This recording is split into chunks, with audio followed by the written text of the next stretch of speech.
आज बहुत दिनों बाद पुरानी इंग्लिश की वो नोटबुक खोली तो वो गुजरा हुआ लम्हा आंखों में फिर से उतर आया और पूरा शरीर कांप सा गया और आंखों से आंसू टपकने लगे। बात 11वीं के बाद 12वीं की है। स्कूल की पहली क्लास थी। मैं काफ़ी दूर साइकिल से स्कूल जाता था। क्लास में एंटर करते ही मेरे फ्रेंड्स चिल्लाए, अबे तेरी चेन खुली है। मैं क्या करता, झटके से ध्यान दिया। फिर उन्होंने दोबारा से बोला, अबे यार बैग की चेन। फिर पूरी क्लास हंसने लगी और कोई था जो मुस्कुरा रहा था, तो वो थी निकिता। मैंने जैसे ही उसकी तरफ देखा तो उसने भी मुस्कुराना बंद कर दिया। कुछ दिन ऐसे ही क्लास चलती रही।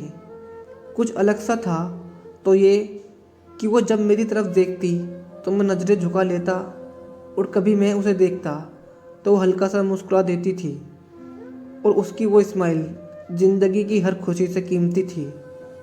क्लास की छुट्टी के बाद घर जाते टाइम मैं उसे बिना देखे जाता ही नहीं था। वो तिराहे से अपने घर की तरफ मुड़ जाती थी। मेरी आदत थी हिंदी लिखने के बाद ऊपर से लाइन नहीं खींचता था।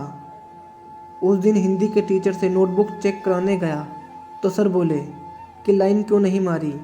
मैं बोला, सर लाइन मारना ज़रूरी होता है क्या? सर बोले हाँ। और पूरी क्लास हंसने लगी और कोई सबसे ज़्यादा हंस रहा था तो वो थी निकिता। उसको हंसता देखकर मुझे अलग ही खुशी मिलती थी।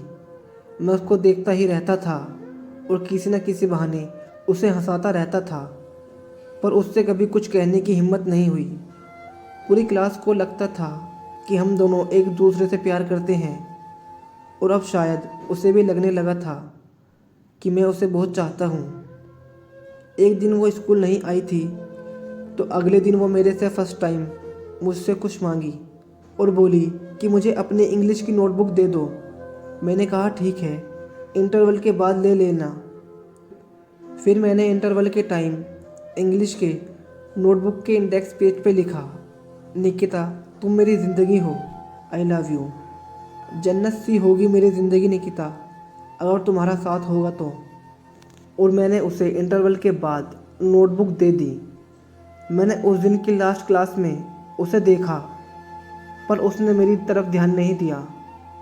फिर उस दिन स्कूल की छुट्टी के बाद हर रोज़ की तरह उसे देखने के लिए मैं तिराहे पे वेट कर रहा था।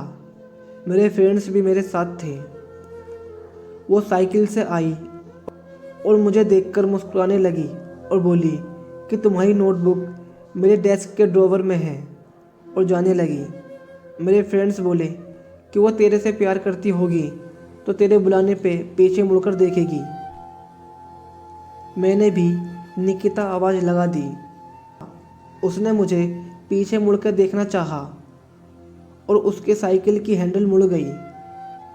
सामने से आ रहा ट्रक उसकी साइकिल से टकरा गया, उसको और उसकी साइकिल को रोनते हुए चला गया और मैं कुछ न कर सका। इतना भी वक्त नहीं मिला कि उसे हॉस्पिटल ले जा सकूं। उसकी सांसें हमेशा के लिए थम गईं और मैं रोता ही रह गया। उसके बाद कई दिनों तक मैं स्कूल नहीं गया। सब दोस्तों के कहने पे बहुत हिम्मत करके स्कूल गया तो हर बार उसकी बेंच पर ही नज़र जा रही थी। इंटरवल हुआ, सभी बाहर चले गए तो मैं उसकी बेंच पे जाकर बैठ गया और उसकी बेंच के ड्रॉवर में देखा तो मेरी इंग्लिश की नोटबुक पड़ी थी और उस पर लिखा था, हाँ मैं तुम्हारी ज़िंदगी हूँ, लव यू टू। इतना पढ़ते ही मेरी आंखों में आंसू आ गए। काश मैंने उस दिन उसको आवाज़ नहीं लगाई होती तो आज वो सच में मेरी ज़िंदगी ही नहीं बल्कि मेरी ज़िंदगी में होती। तो दोस्तों, आपको ये कहानी कैसी लगी कमेंट में बैड या गुड ज़रूर बताना। Thanks for watching, peace out.